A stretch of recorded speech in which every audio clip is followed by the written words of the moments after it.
Yeah, okay. Today is Lag BaOmer, as you know, and it's the anniversary of the passing of Rabbi Shimon bar Yochai.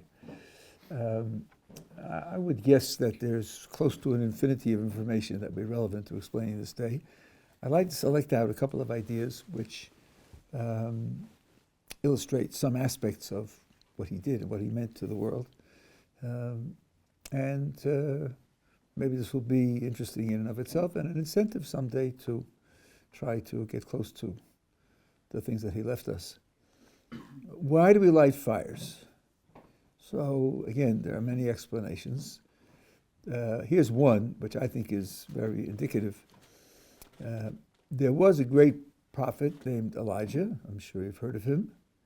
And he had a disciple, the one who took over for him, whose name was Elisha.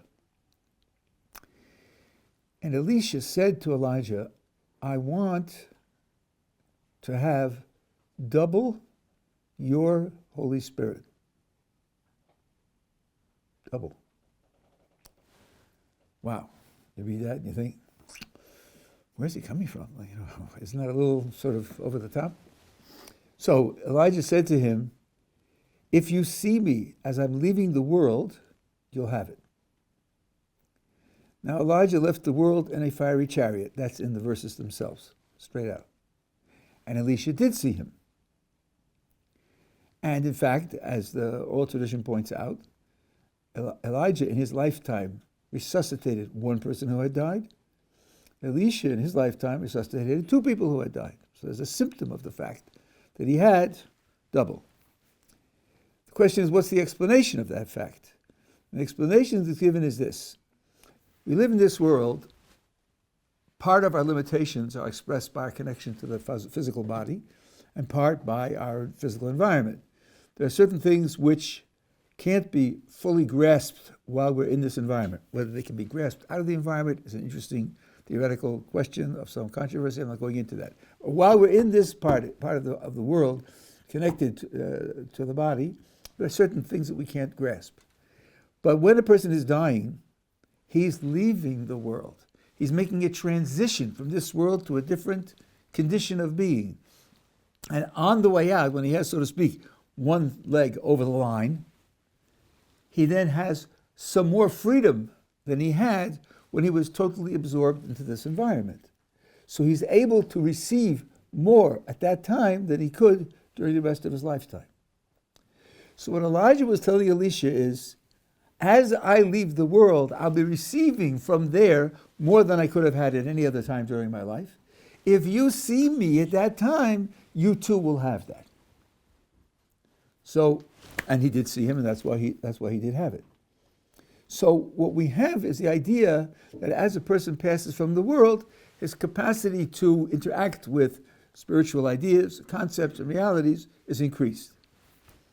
Okay, Rabbi Shimon bar Yochai, who is, for the last 2,000 years, the source of what you could call Jewish mysticism, though that term isn't quite right, but what's called Jewish mysticism, he too, on the day that he died, when he was making that transition, received an extra injection of this spiritual quality, and he taught a passage in the Zohar on that day, which doesn't exist anywhere else in the corpus of the Zohar. He revealed certain ideas which were that extra light that he brought into the world. And the fires symbolize that light. The light that lights up the darkness. That's why the fires are at night. So what we're trying to do is make visible for ourselves what it is we're dealing with. The word Zohar means shining, as a light shines. So the whole idea of his teaching is that it's a shining. That's one of the reasons that we light the fires. Now, in the Zohar, Rabbi Shimon often takes items of everyday practice, of everyday knowledge, and then reveals a dimension in them that is otherwise hidden, and which gives a much greater depth to what we're doing. You have the Siddurim here? This isn't the Sephardi Siddur. If we had, maybe we have Sephardi Siddur.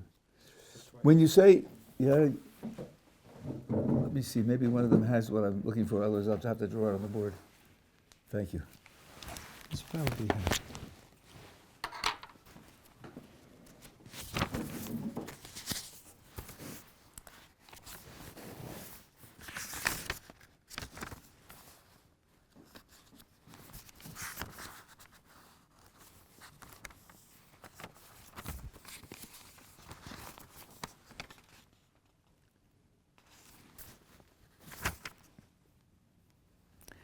Yes, take these Sidurim, and I'll show you something very interesting.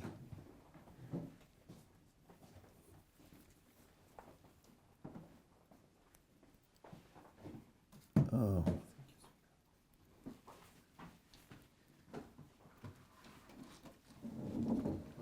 Okay, page 211.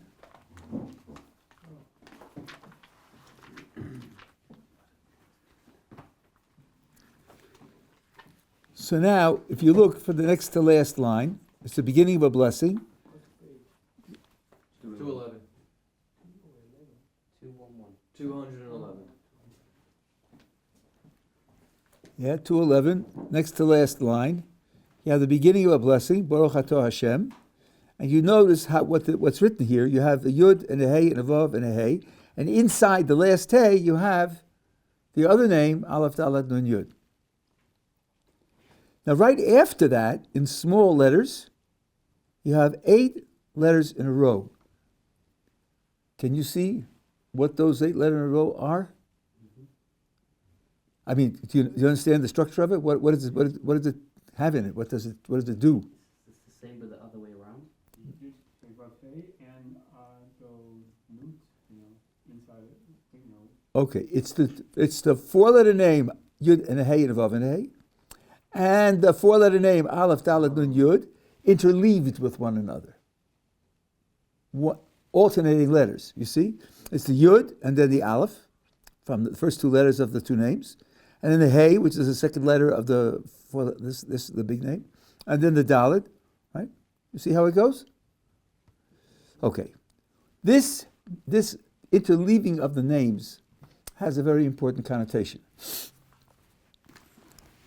The Zohar says that the name, the 4-letter name, Yud and a Hey and a Vav and a Hey, has many, many uses, many, many applications. And one of them is a sword. The Yud of the name is the handle, the Vav is the blade, and the Heys, the 2 Heys, are the 2 sharpened edges of the sword. Now, we are told that when you say the Shema, you have the power to do battle with contrary spiritual forces and to overcome them with the sword. Cherev pipiyos b'adam. The sword of 2 mouths, meaning 2 sharpened edges, is in their hand to do battle. That's Shema. Here we're coming to the Shemona Esrei, says the Zohar, here, put away the sword. Put it away. Well, now look at those 8 letters. The first letter is the Yud, that's the handle sticking outside. The Hey Vav Hey, which is the blade, is encompassed within Aleph Dalet Nun Yud. It's totally within the other name. The other name, Aleph Dalet Nun Yud, is like the sheath of the sword. And the Hey Vav Hey is the blade, so it's put into its sheath. Now, Aleph Dalet Nun Yud has within it the letters Dalet Yud Nun, which means din, which means strict judgment, strict accountability. That's what the sword is used for. So since this 4-letter name has in it the 3 letters Dalet Yud Nun, which means strict accountability, these 4 letters contain that concept. Since they contain that concept, they can contain the blade of the sword, which is to exercise that concept. So when you see this is what tells you what you're supposed to do at that moment. You're supposed to put the sword away. So when you say this, the line above, Hashem sosai tiftach ufi yagiti l'secha, and that's where usually it's written. Hashem should open my mouth, open my lips, and my mouth will declare your praise. You have to know that you're putting away the sword. Now, I think I had said these words probably 5,000 times before I read this Zohar, and I thought to myself, I don't know what I'm doing. I have no clue what I'm doing. I'm saying these words, I have no clue what they mean. This opens up for you to understand the background of what you're doing. Much of the Zohar is otherwise, but much of the Zohar does that. I'll give you another example. You're familiar, I suppose, with the very first words of the Torah, Bereshis, Bara Elokim, Es Hashemayim V'es Haaretz, which usually is translated, not like Rashi, in the beginning God created the heavens and the earth. Now, all these passages, all this text has communication on many different levels simultaneously, and they're all relevant. They're all true. They're not competing with one another. Does anybody know the name Robert Frost? An American poet. He wrote a poem called Mending Wall about the fact he lived in New England, and they had stone walls, but the snows and the ice and the thaws usually caused them damage. And there was a time when he and his neighbor who lived on the other side of the wall would go together down the length of the wall and fix it up for the spring, summer, and fall. And in the poem he says, I'm growing wheat and he's growing peas. Neither of us has sheep that are going to go across and disturb the others. What do we need a wall for? And he says, the Spirit gets into me, and I ask him, what do we need a wall for? And he says, good fences make good neighbors. Is that an answer to the question? Well, not really, but that's the spirit of New England. So some literary critics asked him, was this perhaps a metaphor for international relations? How nations should be able to relate to one another and preserve both security and self-respect by having defenses and so forth and so on? And he said, no, it was about mending stone walls in New England in the spring. Well, maybe he did or did not intend it. I don't know if he was answering just in a joking manner, but it could be that poem is also a good metaphor for international relations. It could be about two subjects. One text doesn't have to be about only one subject.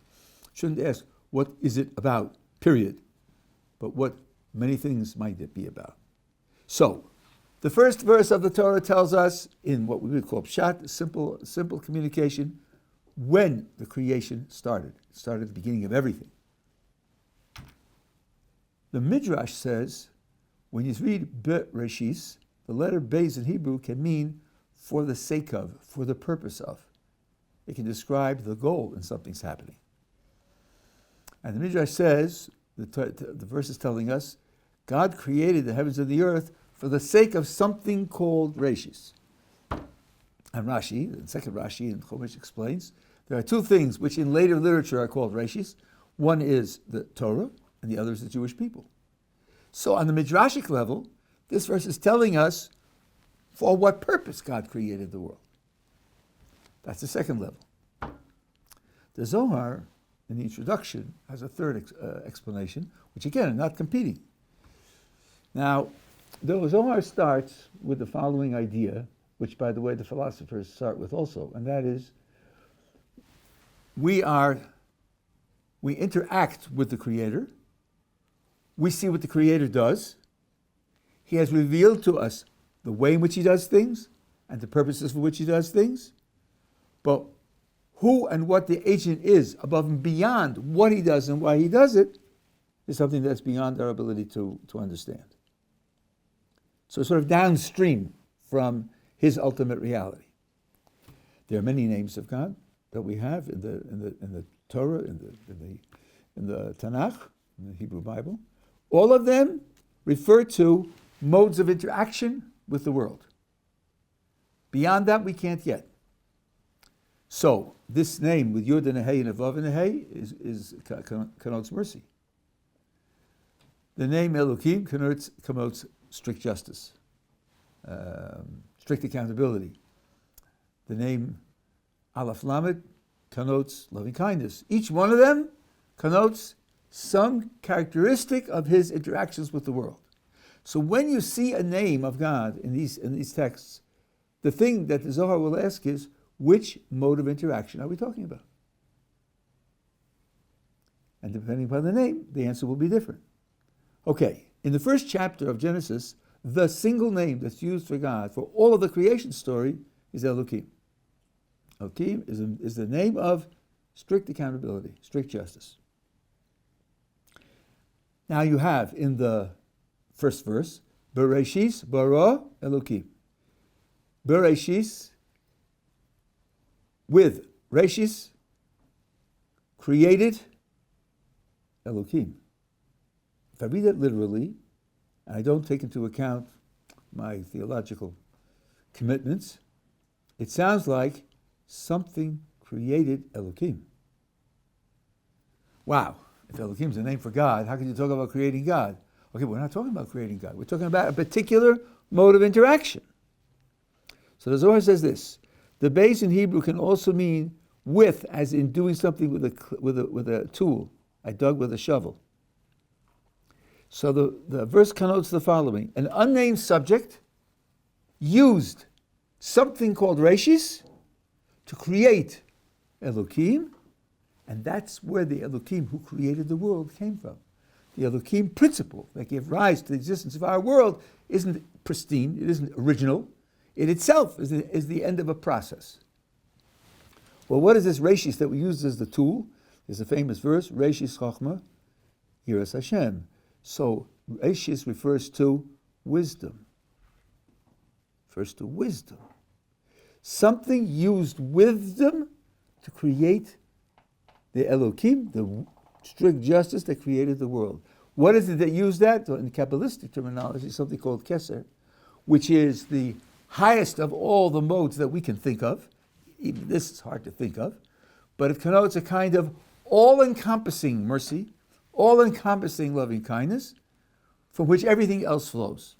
Olam Chesed Yibana, the world was created out of loving kindness. So now the picture is there's a kind of all-encompassing, overwhelming loving kindness that gave birth to it used a kind of wisdom to create the justice with which our world operates.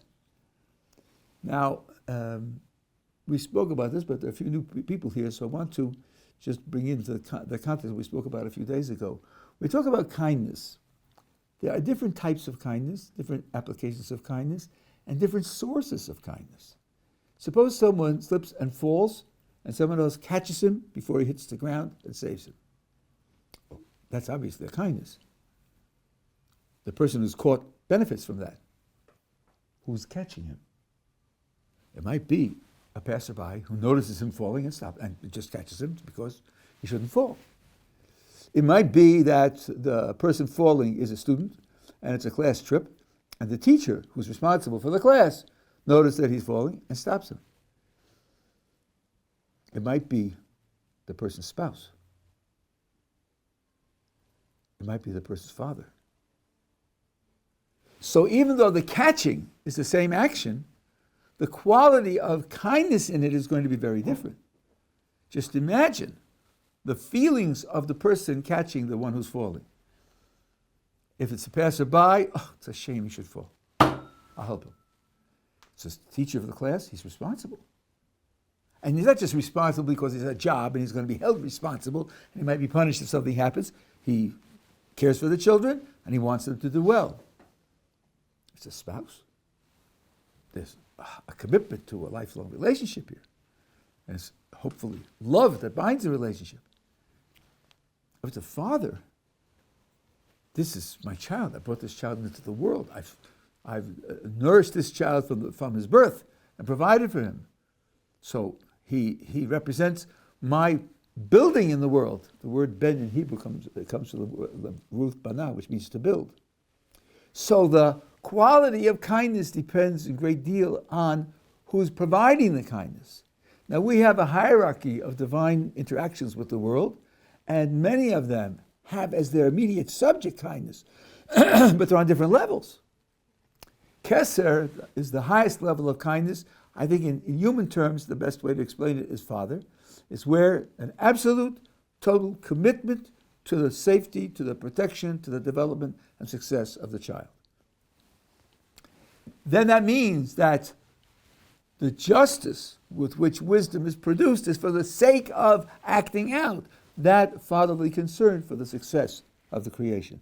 So when you hear that, you have a very different picture of, well, the world is being created by under the guise of the name Elohim, and that's strict justice. So, being created with strict justice.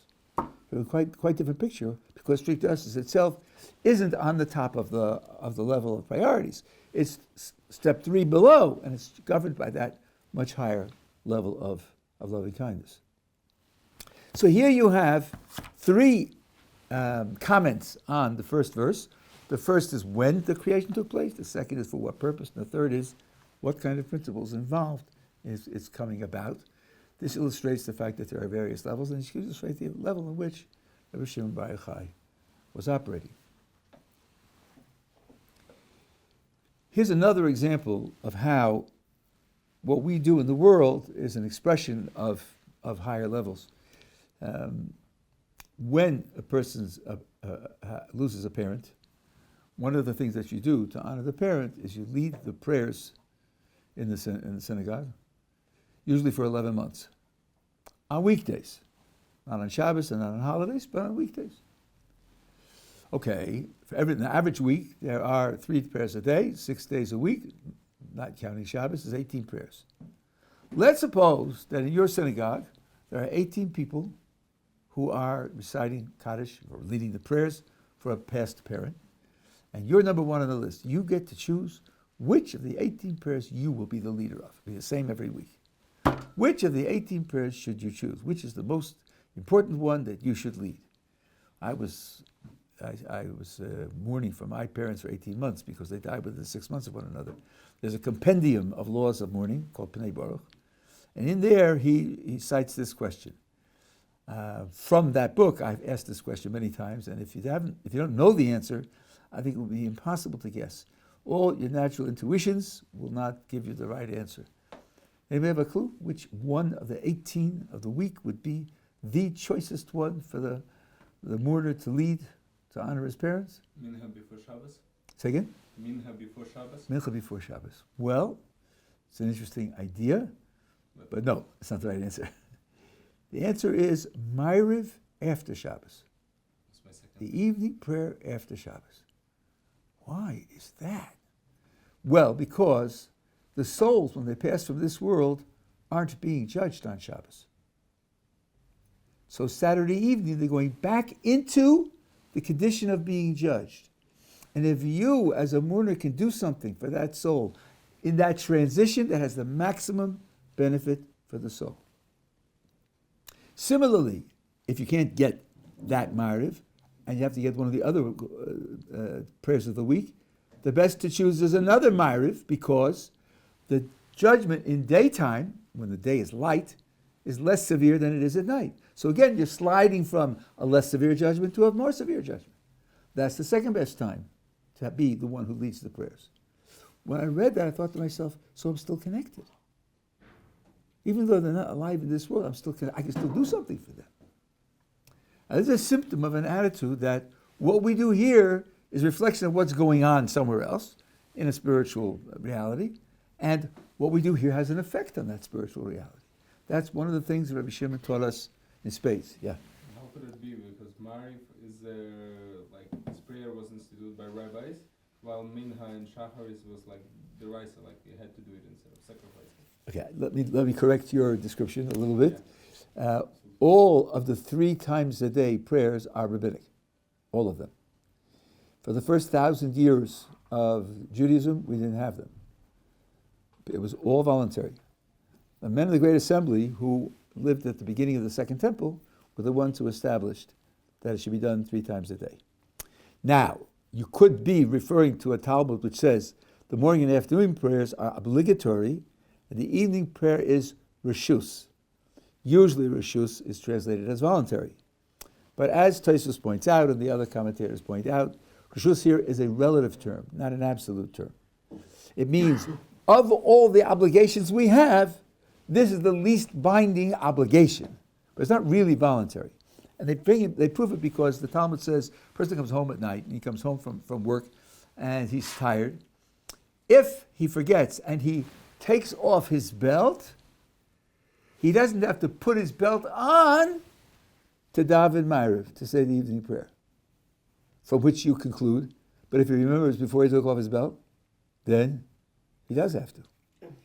So Tosfos says this explicitly, and Ramchal says that since the three prayers were established ultimately by Abraham, Isaac, and Jacob, it wouldn't do to say Abraham's is obligatory, and Isaac's obligatory, and Jacob's is take it or leave it.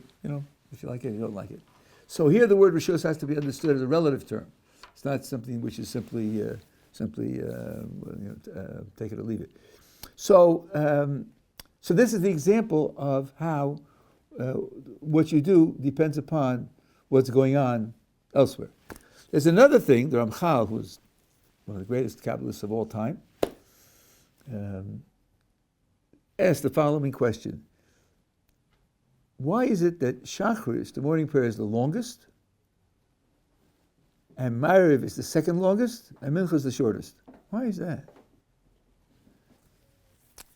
So you might think, practically speaking, well, in the morning you can get up when you want, so you could give yourself as much time as you need.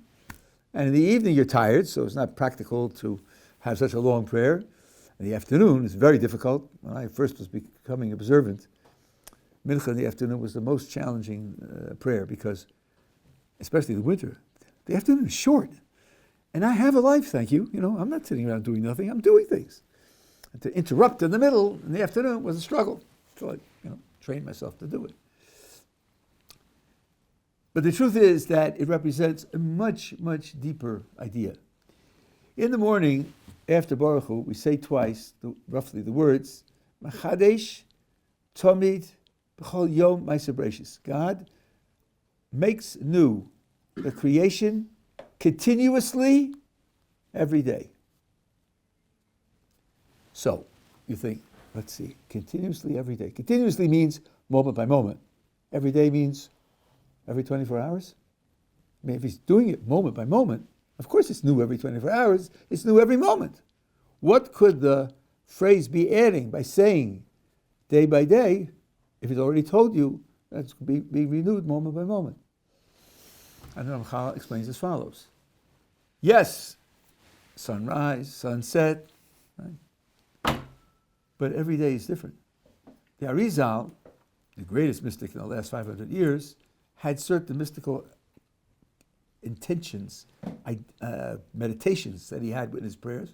They followed certain formulas, and when his students asked him about them, they discovered that every day was different. So they said to him, why is every day different? And he said, how could today be the same as any previous day? It's a different day. Meaning that in the course of creation, each day makes some contribution, and then the next day is building on a different past. So how could it be the same? Well, that requires, supernatural sensitivity to be sensitive to something like that. But each day has a theme, and that theme is a new theme which wasn't there before. And in prayer, we interact with that theme, we realize that theme, we express that theme, and the day here goes from morning to morning. You have probably heard that the day goes from evening to evening, and that's true. And it's also true that some days go from morning to morning. I would give you a motto to keep in mind. If you ask a question and get a simple answer, it's wrong. Nothing simple. The day of sacrifices is usually from morning to morning. The daily sacrifice is brought during the day, and then its remains are burned on the altar till the next morning, and then it's over. Carbon Toda, you bring it, an individual brings it, offers Thanksgiving. He brings it in the daytime. He offers it. There's certain meat from it that should be eaten. He has until next morning, and that's all. And prayers correspond to sacrifices. So the prayer day is from morning to morning. So in the morning, when you're interacting with that new theme, you register it by a longer prayer, which is necessary to be connected with that new theme. When you go to nighttime, daylight and nighttime are a sub-variation within the 24-hour period. So that's a fairly substantial variation, it requires a register of a medium-sized prayer. The afternoon, when you're going from morning to afternoon in the same morning time of the same 24-hour period, it's the least variation, and therefore the shortest prayer is something which is all you need to be able to do it. So this again, when you're doing this and you think, why is it this way? And that's the right thing to think. You have to realize that it depends upon what's going on above. This theme applies in many, many applications. Here's an example which I heard from Rabbi Yochai 42 years ago. Let's take the mitzvah of honoring your parents. Suppose someone asks, why would you think there's a mitzvah to honor your parents? So you think, listen, they brought me into the world. In the normal case, they cared for me, they nurtured me, they loved me, they supported me, they reinforced me. So I owe them a gigantic debt of gratitude, in addition to my very existence in the world. And since only my parents relate to me that way, I have a special responsibility to recognize that relationship. And the Torah gives me this mitzvah to recognize that relationship. Okay, let's see the progress of this thought. I'm dealing with a mitzvah. I'm asking for an explanation of the mitzvah. I give the explanation in terms of the biological, social, psychological reality. But from a certain point of view, this is upside down. We are told that the world, the Kadosh Baruch Hu looked into the world as if the world is a blueprint of a building and built the world according to the specifications in the Torah. That being the case, we should really ask the question the other way. Why do human beings reproduce sexually so that you have parents? Why don't they reproduce some other way? Why don't they come into existence out of nothing, not reproduce at all? And that the global answer is, we reproduce sexually because there's a mitzvah called honoring your parents, and for that reason you have to have parents. The question is, why do you have parents? And the answer is because of the mitzvah, not the other way around. We have the mitzvah because we have parents. The Torah comes first, and the world is created to realize what's going on in the Torah. So that being the case, what Rabbi Shimon was doing was giving us aspects of the Torah which revealed to us the purpose that the Creator has for them, and then we can understand the world in which we're living in a deeper and more truthful way. I want to give you a kind of philosophical source for the idea that I'm talking about. Let's imagine you're an anthropologist and you're digging up a human habitation from 4,000 years ago. You know it's human because of the way it's structured and the fact that you found clothes there and weapons there and vessels there and the remains of burnt food there and so forth and so on, fire. So you know it's a human habitation.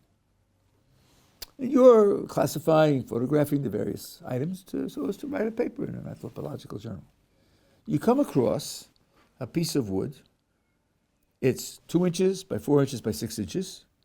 One side is smooth, two sides are rough. One end is curved, the other end is flat.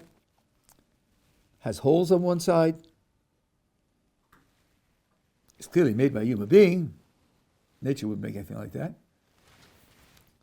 So you put it in the paper, you put the pictures of it, you describe its composition, its weight, and then you write in the paper, but we don't know what it is. Meaning, we don't know what it's for. Because its identity is what it's for. When something is created by an intelligent agent, the purpose that he had for it is what it is.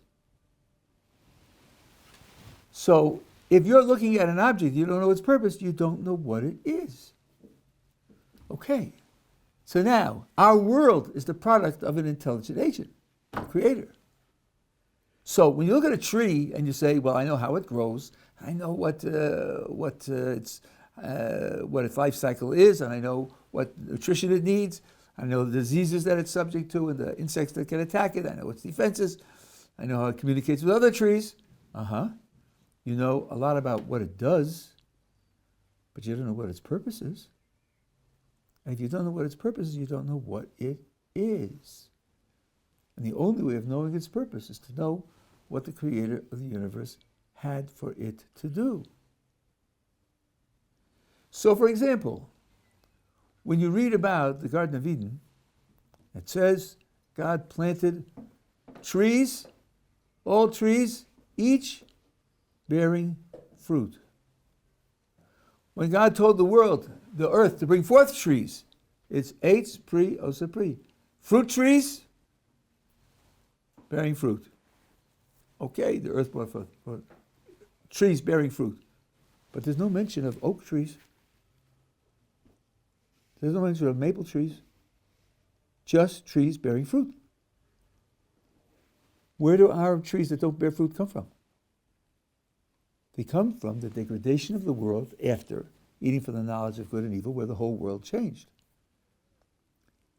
That wasn't the original purpose of trees, to simply take up land and provide compost with the dead trunk and the leaves.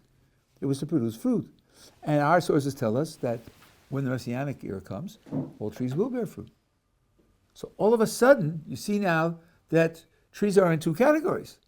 And one of them is a symptom of the loss of the tragedy that took place in the Garden of Eden, and the others are symbols of what the purpose of trees was in the first place. So then all of a sudden you have a different appreciation for the trees that you see. That's part of the idea that the Torah says explicitly when you are besieging a city and you want to build a wall or a fence or some other mechanism, and you're going to cut down trees, don't cut down fruit trees. Cut down only trees that are not bearing fruit. So when you read what Rabbi Shimon gave to us, this is part of what we understand from it. Now, I want to finish with one kind of global idea, about which the Zohar speaks at great length, and which is important orientation altogether. We have various holy days in the year. Shabbos, which comes every 7 days, and the various holidays. There's a big difference between Shabbos on the one hand and the other holy days on the other hand, all of them. When we say the prayers on Shabbos, the closing is Baruch atah Hashem, blessed are you Hashem, Mekadesh Shabbos, who sanctifies the Sabbath. For all the holidays, the closing is Baruch atah Hashem, blessed are you Hashem, Mekadesh Yisroel v'Hazmanim, sanctifies the Jewish people and the holidays. Well, why aren't they parallel? Why don't both of them mention Yisrael? Or why don't neither of them mention Yisrael? And the simple answer on the surface is that there's a certain injection that we have that creates the holidays that isn't true for Shabbos. Shabbos is every 7 days. Every 7 days, without stop. You keep Shabbos, you don't keep Shabbos, the world does keep it, doesn't. It's since the creation, every 7th day is Shabbos. What about the holidays? How do the holidays come into existence? Well, the holidays are dates of the month. Who sets the month? The court sets the month. The court declares when the month begins. So that means that we have a hand in designating the month, which means we have a hand in designating which day will be the holiday, which one will have the holiness of the holiday. Let's take Nisan, where Pesach is the 15th day of Nisan. If the court says Tuesday is the beginning of the month, 2 Tuesdays hence will be the 15th day. That will be the day, which is the day of Pesach. If they say Wednesday is, then the 2 weeks hence, Wednesday will be. They're the ones who determine it. So you say, wait a minute, Rabbi. They're not really determining it. You know very well it's determined by the moon. What you have is witnesses. They see the new moon and they come to tell the court, and they're quizzed by the court to see that their astronomical observation is correct. And then that's what determines it. So it's not this court. It's really the moon that does it. And that's nature, and that's fixed. But that isn't true. According to Jewish law, if 2 witnesses come and say, last night we saw the moon, so today is really the beginning of the month, and the court desires not to start the month, they can say to the witnesses, thank you very much, we appreciate your testimony, come have a banquet in honor of the effort you made to come and tell us, we're starting tomorrow. We don't have to start today because the witnesses are here. And if no witnesses come, and it's important for the court to start today, they can say, no witnesses came, but we're starting today anyway. Atem afilu mezidim. The court has the power to declare the month even with them, without the moon, or against the moon. Which means it's the human beings who are determining when the month starts, and that means that human beings are determining which day will be the holiday. Well, that sets it apart in straightforward origin terms from the Sabbath, for which we have no interaction whatsoever.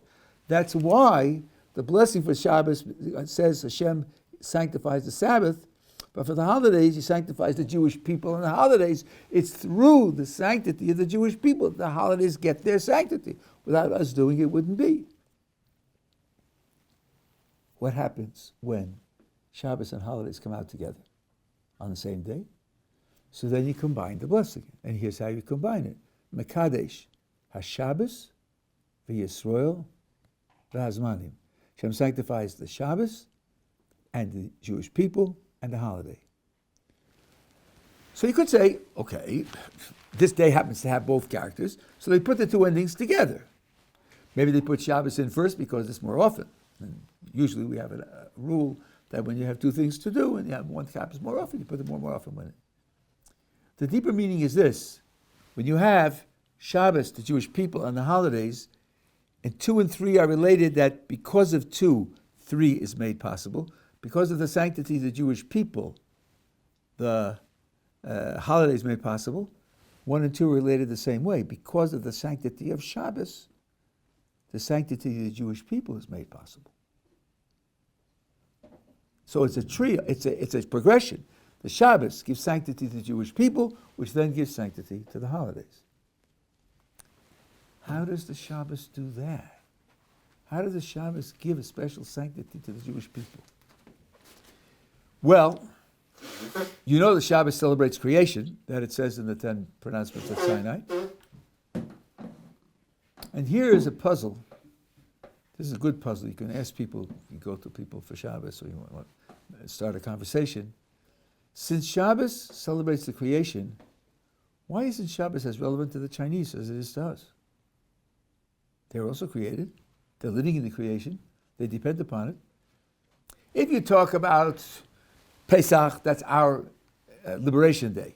If you talk about Shavuos, we got the Torah on that day. If you talk about Sukkot, God protected us in the wilderness. These are all things he did for us, so the holidays for us. You can understand that.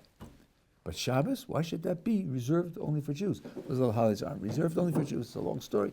But here, Shabbos is reserved only for Jews, and it seems the least likely because what it celebrates is relevant to everybody equally. One way to answer it is this. For a celebration to be appropriate, it's not only that the theme of the celebration should apply to the one who's celebrating it, it should also be that his celebrating it is relevant to the theme. There has to be a dual accommodation between the two of them. I'll give you an illustration of what I mean. The United States and Great Britain are negotiating a treaty. That treaty involves trade between the two nations, and it's going to involve the whole economies of the two nations. Who should negotiate? Well, what about Joe Smith, who has a delicatessen? Or what about the CEO of General Motors? Or what about the head of the Teamsters Union? They're all Americans. They're all going to be affected by the treaty. It's going to affect their economy. They're all equally affected. Is it true that every American is equally qualified to conduct the negotiations? No, only the Secretary of State is. Why? Because not only is he an American whom the economy is going to affect, but he represents America. Whereas private citizens don't represent America in that way.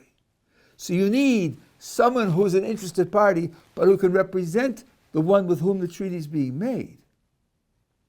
So now, when you talk about celebrating Shabbos, there are two questions that have to be raised. Number one, if you're going to celebrate it, are you benefiting from it? Is it something that affects you, that makes you relevant to make the celebration? That's as true for the Chinese as it is for us. But if you ask, can you celebrate it? Can you do something that expresses that theme in your action? Then it's not equal. And it's not equal for the following reason. Because, as I suppose some of you know, the Torah has commandments for different groups of people, and vis-a-vis the difference between a Jew and a non-Jew. A Jew has a certain set of commandments that he's obligated to keep, and the non-Jewish world has a smaller set of commandments that they're responsible to keep. And the difference between them is this. The Torah of the Jew has applications and connections to the whole of creation.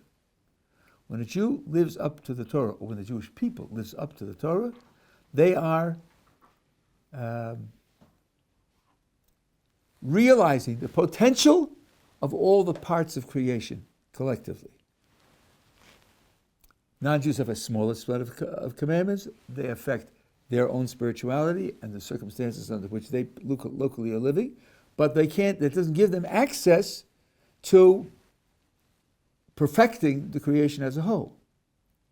So a Jew is responsible for the whole, whereas a non-Jew is not responsible for the whole. Someone who's responsible for the whole can represent the whole in celebrating the creation of the whole. Someone who isn't can't. This means the Chinese person is like the CEO of General Motors, who can't negotiate with the British, which is a negotiation of country to country, because he doesn't represent the country. So here, a Jew has to know, has to realize that that's what he's been given to do, and when he celebrates Shabbos, he has to appreciate this because he has that special status. This special status explains a famous midrash, is also something which you can start a good discussion with if you ask this question. The midrash says that, well, we're coming to Shavuos now, when we receive the Torah, when God set out to give the Torah to the Jewish people, he also offered it to every nation in the world. I say also because some people misunderstand and think it was in place. No, we had to have it. 2 days before the revelation at Sinai, Moses said to the Jewish people, the Creator has a Torah and he wants to give it to you. Do you want it or not? Make a free decision. That's what's called Nasav and Ishma, for those of you who know. That's when they said that famous, we will do and we will hear. Every other nation, either the king or the high priest or some prophet, said to them, the Creator of the universe is offering his Torah to the world. Do you want to have it? Meaning, do you want to join the Jewish people in receiving the Torah? The whole world could have received the Torah at one time. As a matter of fact, the other nations said no. Why did they say no? So the Midrash tells us. Each nation that was offered said, well, you're asking whether we would receive the Torah. What's written in the Torah? Let's hear something about it. Okay, to one nation, the prophet said, it's written in it, don't steal. Oh, don't steal. You know what? Rather not. Just not, not compatible with our culture, our lifestyle, our priorities. Thanks for the offer, but we'll take it. The other one said, don't murder. I think maybe it was the Romans. You can't run an empire without killing people. Just not possible. So, leave it for somebody else. So that's why they didn't take it. They didn't take it because it had rules in it that they could not commit themselves to. Now here's the question. Not stealing and not murdering are already in the commandments that are applied to non-Jews. They're already obligated in those laws. To agree to those laws wouldn't add anything new, anything extra. If God had said no lobsters, I don't understand. Oh, give up lobster? Come on, get somebody else. I'm not interested. No scuba diving on Saturdays. Okay, give it up. Give it to somebody else. But don't kill and don't steal. Those are things, don't murder and don't steal. Those are things that they're already obligated in. So why would you think that would be the way in which they would reject the Torah? What difference does it make to them? So the answer is this. The invitation to receive the Torah wasn't simply to receive a set of rules. It was to live in a particular relationship with the Creator. The Torah was made for living in the land of Israel. You had a verse in last week's Parsha. Hashem says, I am Hashem your God who took you out of Egypt to give you the land of Canaan to be your God. It's a very striking verse. It sounds almost like the verse you have in the Shema, but it adds in one little expression. To give you the land of Canaan. Means having the land of Canaan is essential in being your God. So, it's not just that you get rules. It's that you're invited to live in what the Ramban calls the palace of the king, together with the king, and these laws of the Torah are the laws of how to live in the palace of the king. So the non-Jewish nation said, yes, it's true, we're already obligated not to steal, we're already obligated not to murder, but we're not violating these laws as living in the palace of the king. I'll give you an example. Let's imagine you have a government, the king, that says no littering. If you litter, it's a $50 fine. And somebody's standing on the street and he drops a candy wrapper on the street. Okay, he broke the law. Policeman sees him, he's going to pay a $50 fine. Could you imagine the same man standing in the throne room in front of the king on the throne, dropping the candy wrapper on the floor? Probably not. It's the same law, and maybe the same penalty, but to do it in front of the king is a much worse crime. It's like spitting in the face of the king. So the non-Jewish nation said, we have these laws and we don't keep them consistently and we're breaking them, we're citizens in the street. But to be invited to live in the palace of the king together with the king and break them, that'll be a much worse crime and we're not taking that on. That having been said, what you hear is that a Jew who's been given the whole Torah and who was given the land of Israel to live in is being invited to that very special status. That special status determines what's special about the Jew having the Torah. So these are elements which go beyond, since he's the creator, he has the authority to give me orders and I have to follow them, or he offered me certain benefits. This is an expanded picture of the world and how it works, an expanded consciousness which gives a much richer appreciation of what we're doing when we're living the Torah. And a significant portion of the Rabbi Shimon's teachings is about these types of subjects. There is an edition called Nigelos HaZohar, the elements of the Zohar which can be read and understood without any special training, and is written as a commentary on the Torah. I think it's 7 volumes. And there you get insight into verses straight out with commentary from the Zohar. So there is that material. There's also technical, mystical material in the Zohar, very technical, mathematically complex and sophisticated, which would be very much more difficult to read. But the Zohar does have these kinds of contributions. So when we think about what Rabbi Shimon brought into the world, and of course, he was only following what came from Moses and was in the book of Ezekiel and other places. Not as if he created this, but this is his contribution of expressing it and organizing it and applying it. This is something which we should have in mind on the day in which he passed, and to consecrate his memory and to try to hope to live in terms of what he taught us. Questions? Okay.